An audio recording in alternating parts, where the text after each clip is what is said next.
Hello à tous et bienvenue dans la revue de l'épisode 7 de la saison 5 des Demoiselles du Téléphone. J'espère réellement que la vidéo vous plaira, c'est parti. L'épisode 7 de la saison 5 des Demoiselles du Téléphone qui s'intitule La patience commence avec une Lydia déterminée à tuer Carmen. Ce que j'ai beaucoup aimé dans cette première scène, c'est qu'on a réellement Francisco et les filles qui ramènent assez facilement Lydia à la raison. On voit qu'elle est totalement brisée. Ce qu'on n'avait pas forcément vu dans le premier épisode de la partie, en fait on n'avait pas vu qu'elle était brisée puisque sur le coup elle était courageuse et elle voulait se battre. Là on voit réellement que Carmen lui a fait quelque chose, qu'elle est vraiment mal, et on a bien évidemment tous ses proches pour la ramener à la raison.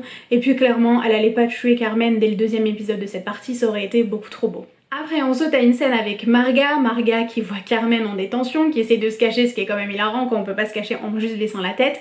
Et ce que j'ai trouvé assez bizarre dans cette scène, je vais être honnête, sur le coup je me suis pas forcément posé les questions, mais après, enfin je veux dire oui, c'est une copine de Lydia, oui Carmen et Lydia elles sont quand même unies, voilà, par Carlos etc.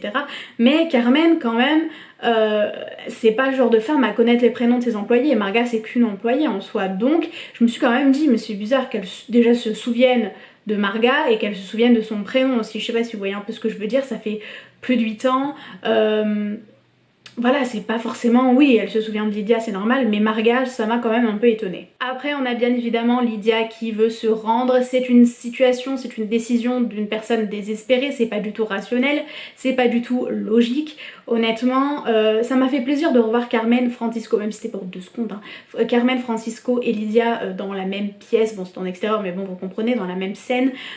J'ai détesté par contre voir Francisco et Lydia se disputer, enfin c'est une dynamique qu'il y a eu aussi tout au long de la saison que vraiment je suis pas du tout fan. Ça m'a plus frustrée qu'autre chose parce qu'il n'y a aucun des couples qui allait bien à ce moment là, puisque bah, Marga et Pablo ils étaient séparés et que les autres, enfin Carlota et Oscar étaient séparés aussi, et que eux deux font que se disputer. Je comprends que Francisco est en colère, ce qui est logique, mais moi en tant que fan je ne veux pas les voir se disputer, je suis pas d'accord, et Sofia qui est à côté de moi était entièrement d'accord. Après on a une scène entre Romero et Carmen que sur le coup je comprends pas, je me dis mais est-ce qu'elle est au courant que c'est lui qui a tué son fils, pourquoi elle agit comme ça, est-ce qu'elle sait que son fils il est mort, enfin je me pose plein de questions parce que je me dis s'ils travaillent ensemble forcément elle le sait, mais voilà je me pose plein de questions. Et surtout j'étais super contente que la thématique du trafic d'enfants et du fait bah, d'enlever les enfants et de les donner aux familles riches et aux familles puissantes franquistes soit abordée dans la série. Encore une fois, le réalisme, et c'est un sujet qui est très important, surtout dans la culture espagnole et dans l'histoire de l'Espagne.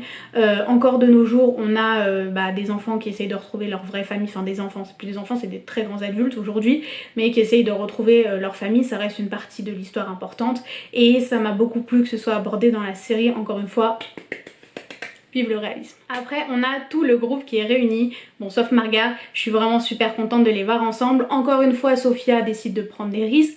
On a d'un côté Francisco qui joue le papa poule et qui n'est pas du tout d'accord pour qu'elle s'infiltre, face à une Lydia qui elle a l'air d'accord. Et sur le coup je me dis mais pourquoi en fait, pourquoi elle est d'accord, ça reste quand même sa mère, enfin elle sait très bien de quoi Carmen est capable etc, genre elle va pas envoyer sa fille dans la gueule du loup quoi. Mais en fait avec du recul je me dis que Lydia sait de quoi Carmen est capable justement, et elle sait que Carmen peut faire la misère à Marga qui est une femme enceinte, et que si elle est bien protégée, Sofia elle peut réussir à faire avancer le groupe. Donc je comprends la décision de Lydia, et bien évidemment j'adore le fait que Francisco joue le papa poule avec Sofia, je trouve ça juste trop mignon. Même si je vais être honnête, après il y a une petite scène avec Sofia et ses parents où on voit que Francisco il est toujours autant pas d'accord, et ça met encore de la tension dans le couple, et j'aime vraiment pas la tension qu'il y a dans ce couple. C'est trop dommage quoi, on n'a pas vu d'amour depuis la saison 4. Et allez s'il vous plaît réveillez-vous quand même. Après on a une scène avec Marga au camp, c'est la fameuse scène où elle comprend qu'elle a été trahie par Isidro, et ce que j'ai aimé ça a été tous les petits témoignages des filles qu'il y a eu qui disaient oui bah moi j'ai été trahie par telle ou telle personne, moi ça s'est passé comme ça. En fait on a comment elles se sont retrouvées dans le camp, et voilà encore une fois ça tape à fond dans le réalisme. Et la réaction de Marga quand elle se rend compte qu'elle a été trahie par Isidro, enfin elle est épique. Je sais pas à ce stade ce qu'elle va faire, mais on voit vraiment qu'elle est en colère et elle est triste surtout, donc j'ai juste hâte et j'espère une confrontation bientôt. À ce moment là je me dis ouais mais ça risque pas d'arriver, et finalement j'avais tort. Alors qu'en parallèle on a une scène avec Isidro et Pablo, on a Marga hein, qui vient de se rendre compte que Isidro est un traître, alors que Pablo, pas du tout. Pablo pour lui c'est inconcevable hein, que ce soit lui qui l'ait trahi, pour lui ça va être sa voisine ou quoi que ce soit, mais ça ne va pas être Isidro et ça me fait trop de la peine en fait, parce qu'on est là, on sait la vérité et lui il est là, aide-moi s'il te plaît à retrouver ma femme elle est enlevée, surtout que voilà, elle est enceinte en plus de ça, enfin bref, ça me fait énormément de peine, mais encore une fois, big up pour le réalisme. On a la scène des fiançailles d'Elisa. Clairement ça me fait super bizarre de me dire que Francisco et Lydia, qui est quand même son ex-belle-sœur, Francisco son ex-mari, qui sont devenus ensemble, bref, qui ont élevé sa nièce, bref, je trouve ça la situation assez bizarre qu'ils se retrouvent à sa fête de fiançailles, mais je suis juste super contente de retrouver Elisa parce qu'en fait elle est totalement folle, je sais jamais si elle est sincère, à tout moment elle peut changer de camp, mais franchement je l'adore en tant que personnage et j'adore l'actrice aussi.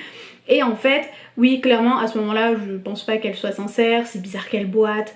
Je me dis qu'il y a anguille sous roche, et il y a la scène entre elle et juste Lydia, et elle annonce à Lydia la mort de Carlos, et elle lui dit oui, c'est suicidé et tout. Et je suis trop contente, parce que c'est une des seules théories que j'avais raison, hein, clairement. Ça a été pour la réaction de Lydia, j'en avais parlé, je vous la mettrai juste ici dans ma réaction à la bande-annonce. J'ai dit, il y avait une scène où on voyait Lydia même pas pleurer quoi, elle était juste choquée, et je me suis dit ça va être à sa réaction en fait à la mort de Carlos, et elle était tellement déterminée hein, comme moi à dire mais non mais c'est pas Carlos il s'est pas suicidé, c'est pas son écriture etc, que moi je me suis dit c'est bon, ça lui prouve juste que Carlos il a envie, il va arriver à tout moment, on verra bien quand, mais le fait qu'elle y croit pas et le fait qu'elle essaye en fait de convaincre Elisa. Ce qui m'a aussi fait très rire, je sais pas, dans cette scène, ça a été que on aurait dit qu'Elisa c'était la sensée et que Lydia c'était la folle en fait dans l'histoire, alors qu'on est d'accord que c'est le contraire normalement. Bref, j'ai beaucoup aimé, j'étais vraiment pas triste parce que pour moi Carlos à ce stade là il était vraiment pas mort, et cette scène est suivie d'une scène entre Carlota et Oscar où les mots font mal, c'est vraiment de la dispute et ça fait mal pour... Je répète, hein, je comprends entièrement pourquoi ils se sont quittés, mais... En tant que personne qui a suivi leur amour depuis l'épisode 1 de la saison 1, ça fait mal, vraiment ça fait très mal. Ensuite on a la scène où Lydia donc écrit et Francisco se réveille et bon, il lui demande qu'est-ce qu'elle fait etc. Je vous remets juste un petit peu dans le contexte. Et on a aussi Lydia qui annonce à Francisco la mort de Carlos, et là il y avait zéro sentiment. Oui, pour moi il est mort, il est pas mort pardon, pour moi à ce stade là il est pas mort, mais je veux dire, eux ils sont pas sûrs, genre je veux dire ça restait à un moment donné de sa vie.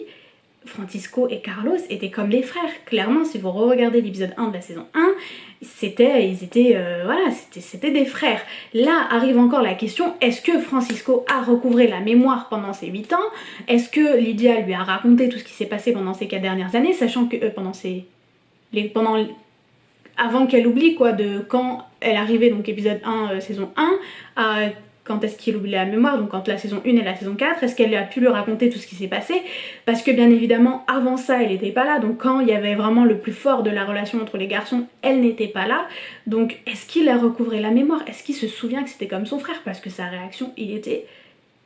Je veux dire non, il n'y a plus pas de réaction en fait, il a pas pleuré, il n'y a pas eu de réaction, il s'en fout totalement. Après j'ai adoré la confrontation entre Marga et Isidro. Marga, de toute façon je pense que vous l'aurez compris, ça a été ma queen, vraiment surtout cette saison entière. On a une Marga plus forte que jamais, là ses réponses elles sont cinglantes, la façon dont elle lui parle, oh mon dieu je l'adore vraiment. Marga ça a été... je pense sur cette saison mon personnage préféré. J'ai beaucoup aimé la scène suivante, donc entre Lydia, Sofia et Elisa, même si j'aurais aimé qu'elle apporte Eva, ça reste quand même Elisa sa tante, même si oui elle a risqué sa vie, bref on va éviter d'en parler, mais voilà j'aurais beaucoup aimé, ça aurait donné encore un petit truc encore plus, un petit côté pardon encore plus touchant à la scène, même si la boîte avec les nounours et le nounours pardon et toutes les affaires de Carlos dedans, c'était vraiment une scène assez émouvante à voir.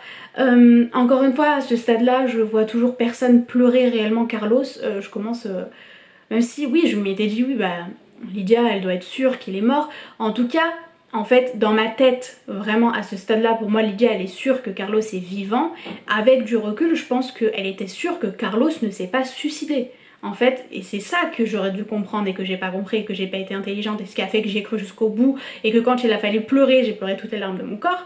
Le truc c'est que je me dis que si à ce stade là elle se dit oui Carlos il est mort mais il s'est pas suicidé, bah pleure-le. Enfin je veux dire, ça a été à un moment donné l'amour de ta vie. À tous les fans qui me regardent et qui étaient membres de l'équipe Lydia, Carlos, clairement on est d'accord et j'ai jamais dit le contraire hein.